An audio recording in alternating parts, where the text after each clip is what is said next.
Okay, we're now in the middle of the book of Numbers, and we saw already in the first three parshas, we covered the encampment, how the Jewish people lived around the tabernacle, and then started the journey towards the land of Israel. On parsha number 4, we had the tragic spy episode, which led to the decree of having to remain in the desert for 40 years until the entire generation of men was wiped out and their children emerged ready to go into the land. And now in parsha number 5, we have another major tragedy, and that is of Korach's rebellion. Now, who was Korach?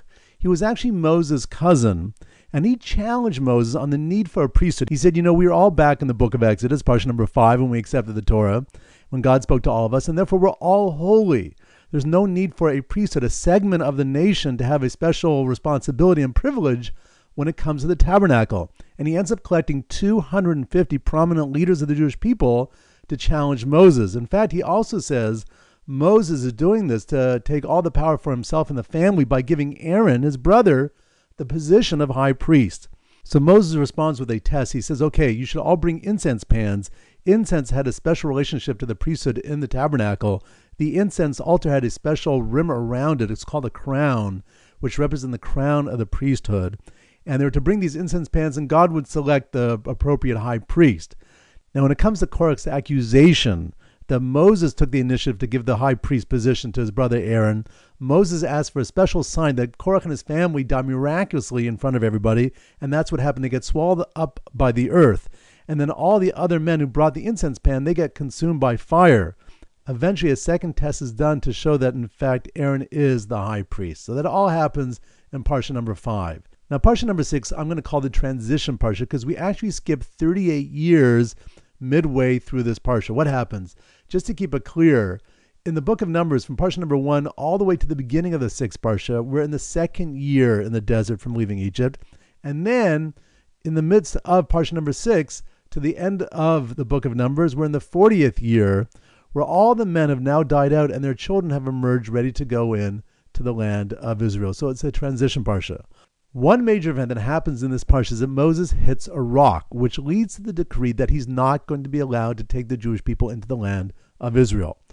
Now, what happened? This rock was producing water miraculously. That was in the merit of Miriam, Moses' sister, who had waited by the water to see what would happen to Moses when he was placed in the basket and sent down the river Nile. When she passes away, the rock stops producing the water and the nation gets thirsty. So they complain to Moses. Moses goes to God. God tells him, speak to the rock, and the rock will produce the water. When the nation gathers around, Moses speaks to the rock, very little happens, and they taunt Moses. So Moses ends up hitting the rock, which is what he had done initially back in the book of Exodus, the first time the rock was going to produce the water. And then God gets upset. He tells Moses and Aaron, who was with him at that time, that they failed to sanctify God in the eyes of the people. Because if they had spoken to the rock, they would have shown that the physical world works in concert with the spiritual world. But because he hit the rock, it makes it appear as that there's this dissonance between the two. They don't always work together. And as a result, he's not going to be allowed to take the Jews into the land of Israel. In this parsha, not only Miriam dies, but Aaron, Moses' brother, dies. And then Moses is going to be with us until the very end of the Torah, when he's going to die before taking us into the land of Israel. All right, so let's do a little review of what we've covered here. And here we go. All right, parsha number 5, we have Korach's rebellion. He was Moses' cousin. He challenges the need for a priesthood. He sets up the test with the incense pan. He himself gets swallowed up by the earth with his family, and the others get consumed by fire. A new test confirms that Aaron truly is the high priest. Parsha 6 is a transition parsha.